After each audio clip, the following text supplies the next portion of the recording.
So let's get you more now on the new political party in Lesotho. We are now joined by SABC News Correspondent Rapelang Radebe. Mr. Radebe, thank you for your time this hour. We heard so much there. And the first question would be, is there room for a new political formation in Lesotho? But also much focus tends to sometimes shift away from this, a potential candidate's ability to deliver services and moves to somewhat an opulent display of wealth sometimes when we see those cars moving around and when people start asking questions. But let's start with that in the meantime, whether is there room for another political party? Happy Sunday and good morning to you. Yes, it's quite a question and a half, because if you look at, we are almost close to 60 political parties that are registered, but not all of them quite active. But we are seeing a new trend now of people who are relatively able financially in resources that are now beginning to lead political parties. The question is whether there is still room for that. If you look at the existing political environment, you can see that I think even those who are leading now keep opening up spaces. I want to make an example, because there was an arrest of an editor of a political newspaper this past weekend that really shocked, I think, Lesotho. And the question is whether are they also now coming to throttle the freedom of speech. And these are things that says now political parties keep finding opportunities and advantage. Therefore, one can say, until such things don't occur, there will probably still be some space for political parties to exist. And listening to Mr. Mahlala there, he seems as using his point of departure to say that he's going to be a leader that is open to being criticized, a leader that is going to be open to be accessible to the people that he serves. What do you make of his campaigning ticket so far, insofar as displaying qualities of great leadership, but also just allowing to be criticized and being robust in the political landscape?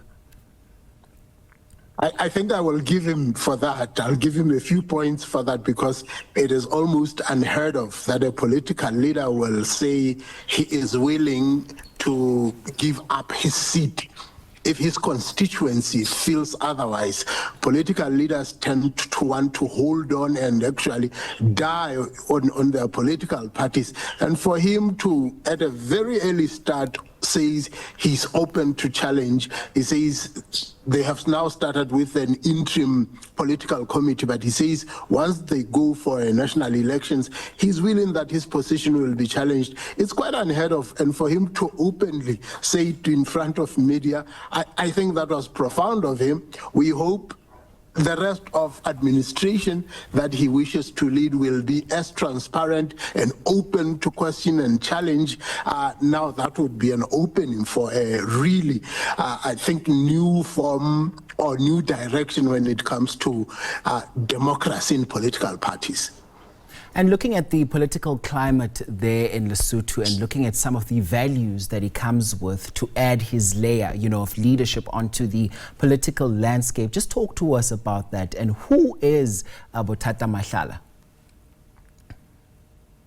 Interesting. I think he comes at an interesting time when Lesotho has just submitted to SADC their 10th amendment. Remember, for the past 10 years, Lesotho has been battling to complete the national reforms. And Botata Mahlala, coming from some of those traditional parties, I think he stood a chance. He stood for elections, and I think he wasn't quite successful. And there was a bit of jittering inside his party, and many of his followers pushed him to start a political party because he wanted to be more radical. He wanted things changed. He wanted youth involved. And I think most of the followers that were on his side pushed him to start a new party, which is why he had ultimately started this party.